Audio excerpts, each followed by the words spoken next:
So the next day, on the Tuesday of the training week, we started training for our two different types of Chung Dahm courses in our small groups of like 2 or 3 people. These were the courses that were requested by our schools.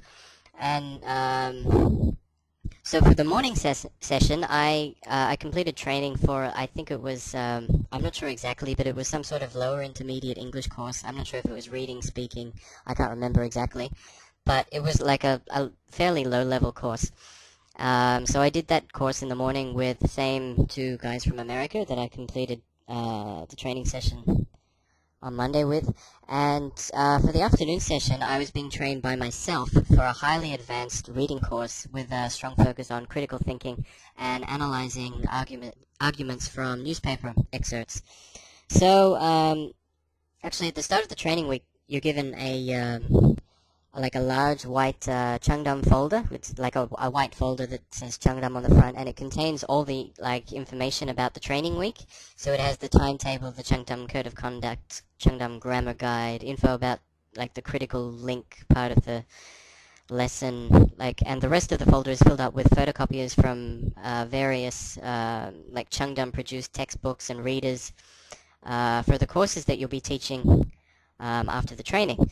So my folder was filled up with these things, with all this material for the morning session and for the afternoon session. So I first had a look at the material for my afternoon sessions when I was on my lunch break on the Tuesday. So I looked at the material that I was required to do for the afternoon session, and I was a little bit shocked and concerned when I saw it, because it wasn't really anything that I would consider to be ESL or English as a foreign language. It was really something that would be covered in an English class at a senior high school, or perhaps even college level English for native speakers of English. This is nothing I consider that would really be suitable for foreign speakers of English, whose first language is not English. So this was really something that I felt to be suitable for native speakers, like an English course for native speakers, not for people who speak English as a second language. So I was quite concerned when I saw all this, because I had significant experience teaching ESL at very high levels of proficiency, such as the Cambridge Certificate of Proficiency in English, IELTS, etc.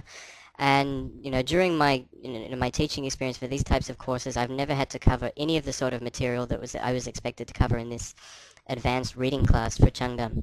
So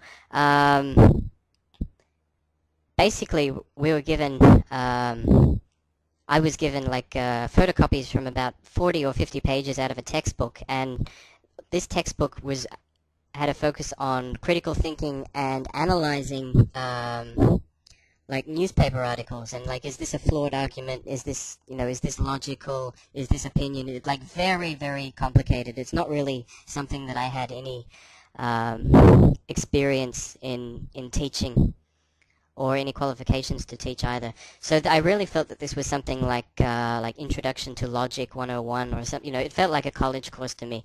So that was something that I had no experience in and was not qualified to do. So as soon as I saw this material, I had immediate concerns about the rest of the training week.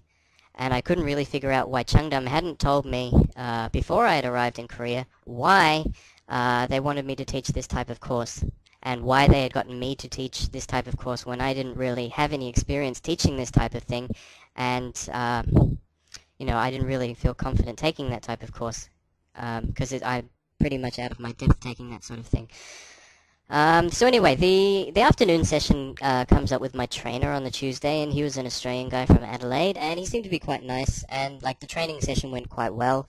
So on that first training session in the afternoon, he basically just showed me the material, how to teach it, and he was telling me basically that I didn't need to worry about that, because it wouldn't be as demanding as teaching this type of course to native speakers, even though it would be suitable for native speakers. So he was basically saying, as long as you prepare, that you're not going to have a problem.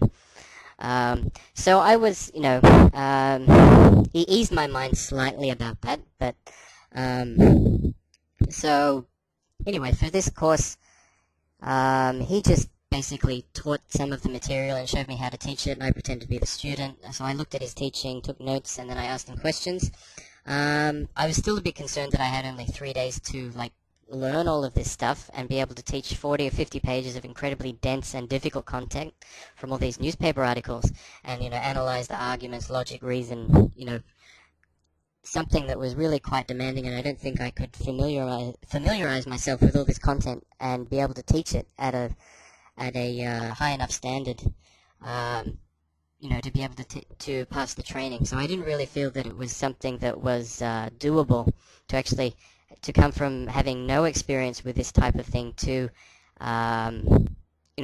to be up to standard that they were requiring in 3 days, and I really didn't think that was possible. So I had these concerns right from the beginning, but because the training week was so incredibly intense, and the training schedule is full on, and you have a fair bit to do every every evening, and in terms of homework and things. So because it was so intense, I thought that I would put my concerns aside just for the moment, and focus all my energy into learning all this content and trying to pass the training week. And I thought that once I passed the training week, I might be able to voice my concerns about taking this course.